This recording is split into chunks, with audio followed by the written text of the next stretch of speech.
የካንሰር ታማሚ ናት።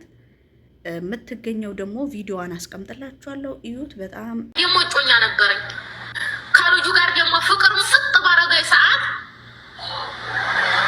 የአንድ ሀገር ሰዎች ነው ፍቅር ምስጥ አድርጎ በያዘኝ ሰዓት ሰርጉ እየተደገሰ 200 ሺህ ብር አንጭና ነው እኔ ከማስተሳሰርሽ ተባልኩኝ። አይ ወንድ ነው እንጂ አልገዛሁት 200 ሺህ ብር ሰጥቼ ወንድ ነው ከምታስተሳስሩ ለምን አልኩና እርግፍ አድርጌ ተውኩት። ምክንያቱም ራሴን ማርገስ አልፈልግም። ለምን ታውቁት? እንደዚህም ያለ ቤተሰብ አለ። እንደዚህ አጥባችሁት በሳሙና የማይለቅ ተለብሳችሁ ላይ እንዲህ አይነት ቤተሰብ አለ። አንዳንድ እናት እንዴት ትጨክናለች ልጇን? አባት እንኳን ቢጨክን ወንድ እንኳን ቢጨክን እናት በሰው ስልክ በሞላበት አገር አረ ልጅ ምንድን ነው እንኳን ብላ እናት አትጠይቅም።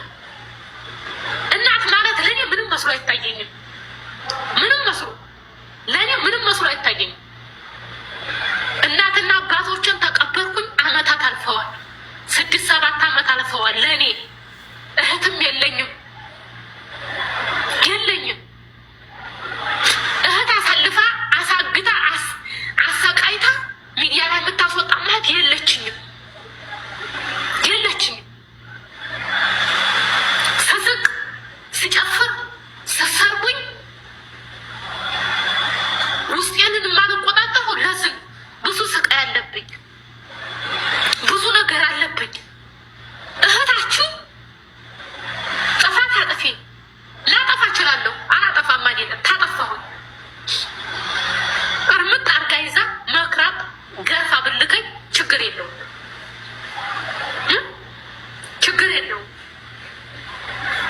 ግን እሳ ገንዘብ ስራ አልሰጠሻም በየህርሽበት የአጎቶቿ ልጅ ጋር ደውላ እሷን ሁለተኛ በስልክ ተዋራችኋል። እኔ ጋር ተቆራረጥ። የአጎቴ ልጅ የአዲያዴ ልጅ አዋጥተን አመጣ ነው። እሱ ለራሱ ሚዲያ ላይ ይናገራል። ሁሌ ነው የሚናገረው። አዋጥተን አንጥተ ነው ታኔ ጎን ሲቆም ምን አረገች? አባቴን እህቱ ቤት አስልካ አስከስሳ ብሩን ስትጠይቅ እኔ እህቱ ይው እንዲህ መዝርጨ ኖሪ ያለ የከፈልኳት 2500 ብር እንጀራዬን አስጠቅሼ ምግብ ቤት ሰዓት የሌሊት ልብስ ሳይቀረኝ ብታገባ ለእህቴ እሷ ጋር ተኮራርፈን እኔ አንጀቴ አይጨክንም። እህቴ ፊቷን ብታዞር የሆነ ቀን ትመለሳለች ብዬ የከሚሴ ልጆች የኮምበልሻ ልጆች አላችሁ ልታስታርቁን የሞከራችሁ ታውቃላችሁ። እስቲ ለወያይ ለጠላት ፊት አንስጥ ብዬ ምግቤን ጥብሴን ኦርደር ድርግ አድርጌ ልብሷን ለባባም ለሷም ሰዓት ግዝት አድርጌ ሰዓቴን ልብሷን ግዝት አድርጌ ማይማያ የራያ ተለጣጭ ልብስ ግዝት አድርጌ እህቴ ናት። ለምን ትንሽ አንዳንዴ እንደ ትልቅ ማሰብ አለብን። ለምን ያመጣችኝ እሷ ናት ብከፍልም ማለት ነው። እስቲ ተሷ ይቀር ብዬ ያንን ላክታረግ በቪዲዮ ወዲው ብላ ፈንድቼ ልሙት አለ ለእሱ እኔ እንዲህ እየጠቀጠቀሽኝ እንዲህ እየወጋችሁኝ እኔ ብታለቅሱልኝ ልረዳችሁ ነው። እኔ እንዴት ፊቴን ታዞርኩ ደግሞ አልረዳም። እኔ ተሷ ምስጋና ፈልጌ ሳይሆን ሰዋኩን ስልከው የኮምበልሻሌ ነው። አገራህን ሰያ ያለሁበትን ቦታ እንዲያትናገር በልጆች ይዤሃለሁ እቃውን አድርሰህ ወሬ እንዲያታወራት ብዬ ታላማሽኝ ስልክ ላይ ተቀመጭ ብሎኝ በመስመር ቁጭ አድርጎኝ ነው እቃውን የሰጣት። እቃውን ግን ሲሰጣት ምን አለኝ?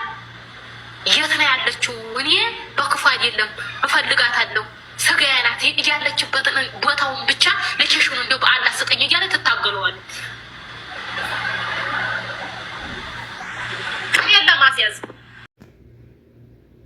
እና ልጅቷ እንዳለችው ሰምታችኋል። የምር በጣም ነው የምታሳዝነው። ደግሞ እኮ እርዳታ ምናምን ይሰብሰብልሽ ብዙ ሰዎች በቲክቶክ በሶሻል ሚዲያ ላይ እርዳታ ምናምን ይሰብሰብልሽ እየተባለች ነው። ግን እሷ አልፈልግም፣ በቃ የሰው ብር አልፈልግም፣ ባለኝ ነገር በራሴ የራሴን ነገር ስደት ላይ ሆኜ እንዳለችው ደግሞ ባለፈው ስደት ላይ ሆኜ የሰራሁትን ቤቴን ኢትዮጵያ ተፈራርሜ እሸጠዋለሁ። ከዛ እሸጠውና ከዛ አገር ገብቼ እታከማለሁ፣ ዱዓ አርጉልኝ ነው።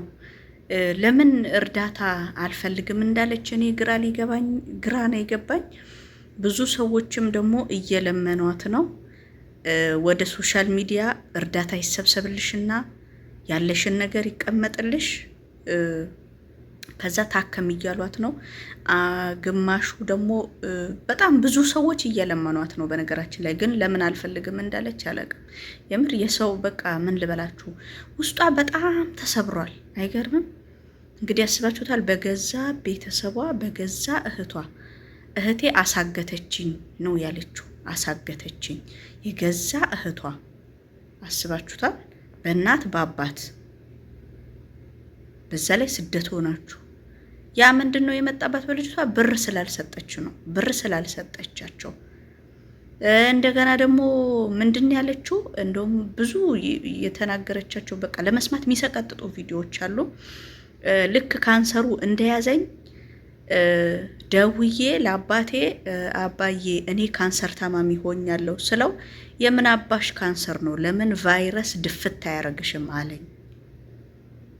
እናቴም አባቴም በቃ እህቶቿም በአጠቃላይ ቤተሰቧን የራሷን ቤተሰቦች ከእህቷ ጀምሮ እናት አባት እህቷ ጀምሮ በቃ እሷ እንደምትለው እኔ ቤተሰብ የለኝም፣ ቤተሰቤን ከቀበርኳቸው ቆይተዋል። ገባችሁ?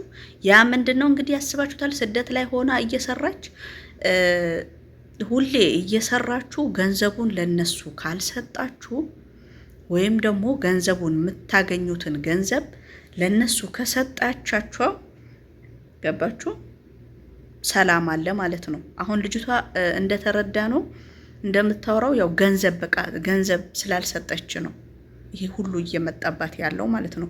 እንደዚህ ደግሞ ከሆነ በጣም ነው የሚያሳዝነው። የምር እኔ እንጃ ብቻ ብዙ ነገሮችን ትናገራለች ልጅቷ። በጣም በቃ ውስጧ በጣም ቅስሟ ተሰብሯል።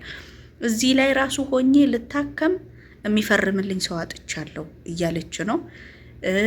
ኢትዮጵያም ደግሞ ብሄድ ስታከም ቤተሰቦቼ እንዲፈርሙልኝ አልፈልግም። አስባችሁታል? ያን ያህል ነው እንግዲህ በቤተሰቦቿ በቃ ከውስጧ አውጥታ የጣለቻቸው። አስባችሁታል? እና ዱዓ አድርጉላት ለልጅቷም። በጣም ነው የምታሳዝነው። ምናልባት ደግሞ የእርዳታ ግሩፕም ከተከፈተላት ሁላችሁም እንድትሳተፉ እንደገና ደግሞ እዛ እሷ ጋር የምትገቡ ሰዎች ደግሞ እርዳታ የሚሰበሰብላትን እምቢ እንዳትል እሺ እንድትል የቻላችሁትን ሁላችሁም አሳምኗት፣ እሺ በይ በሏት። በጣም እምቢ ብላለች። እኔ ለምን እምቢ እንዳለች ግራ ነው የገባኝ። ቲክቶክ ላይ ብዙ ሰዎች እየለመኗት ነው። ብዙ ሰዎች ይሰብሰብልሽ፣ ለምንድን ነው እምቢ ያልሽው እያሏት ነው። እሷ ደግሞ በኤምባሲ ቤቴን ልሸጥ የውክልና ወረቀት ምናምን እያጻፍኩኝ ነው፣ ፕሮሰስ እየጨረስኩኝ ነው፣ ቤቴን ሽጬ የትኬት ምናምን ሰርቼ አገር ገብቼ እታከማለሁ ነው የምትለው። እና እህታችን መላሀፊያዋን ያድርጋት። እና ብዙዎቻችሁ ከዚች ልጅ የምትማሩት ወይም የምንማረው ያው እንዳያችሁት ነው። በቃ ካልሰጣችሁ ሰው አይወዳችሁ፣ ያላችሁን ነገር ካላካፈላችሁ አይወዷችሁም።